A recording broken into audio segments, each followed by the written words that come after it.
What's up, folks? So this is my 2007 Chevy four-wheel drive Tahoe, and I don't drive it very much. And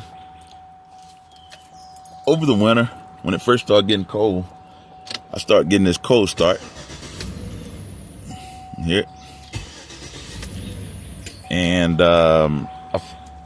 ran it through the smoke machine after I heard some hissing coming from the right hand or the passenger side. So what I end up having to do, what I figured out, is to get it running, because I'm not ready to necessarily change out the I got a new intake valve cover, gas valve cover that because it has that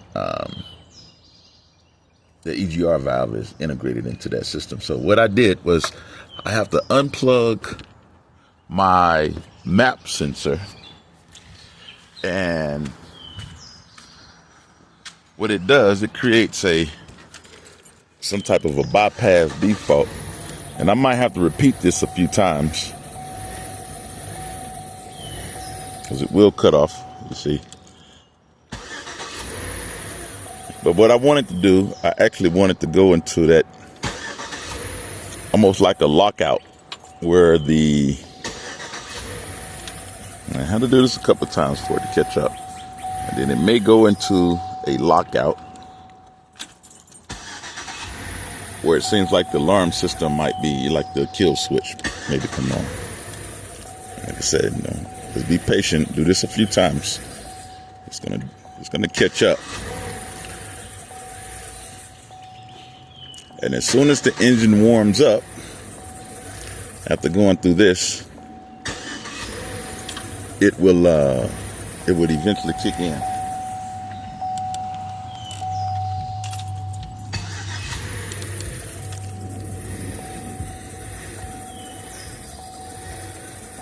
Of course, you can hear that belt.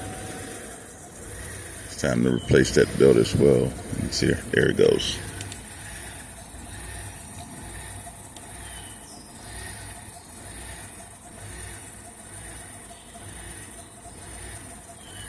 You hear that?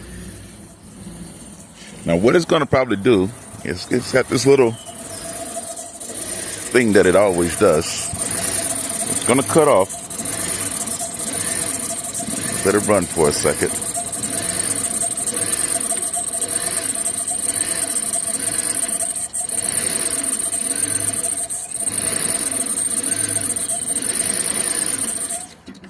Okay, there it goes. Cut off. Now, let's see. Okay, that time it cut on again. You see. It's just a little aggravating. There it is. It went into that mode. If you can see, I'm turning it.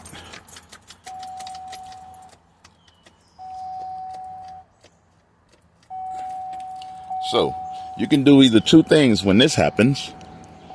I leave the key onto the on position, and I come over here and I my battery. You hear that click? That is the computer re-engaging and signaling to the throttle body. You hear that throttle body adjustment. Let's see.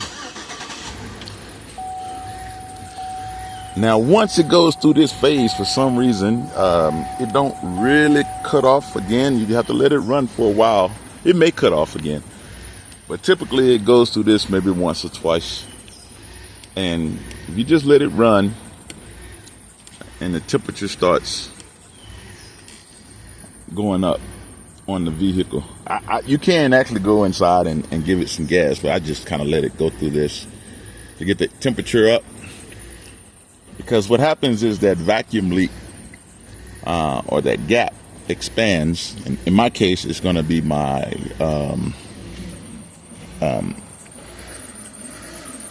intake manifold gasket, and you can hear it You can hear it on this side. Let me get something to kill that squeak. Hold on. Yeah, a second. It was raining. And got a little. Let's see if I got something here to kill that. Let's see. Sorry about my camera work here. You know I'm moving around. I'm just gonna put a little water on there.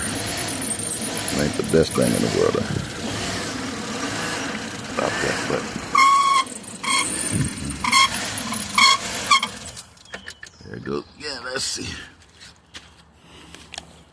That was just that belt making that noise.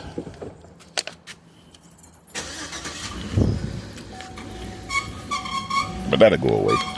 Don't worry about that. That sounds worse than what it is.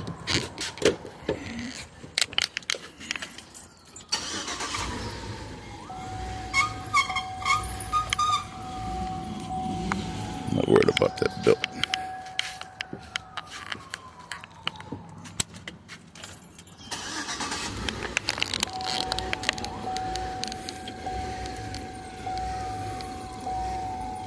Like I said, I like to just kind of let it warm up naturally in that mode. Because if I try to plug it up too soon, I'll show you what's going to happen.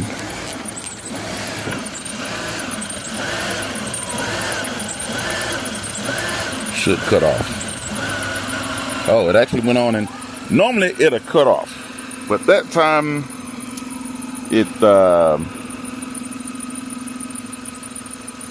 it went on and ran, but when it's cold outside, it won't do that. It'll cut off. The heat has to expand that engine enough in order to close that gap. If the leak is coming from the intake, and you can hear it. You can hear it a little bit. Like I said, that squeaking sound that you hear is just that dry belt. I replaced that belt before, but it gets dry sometimes and make that noise. But hope this helped, and hey, go from there.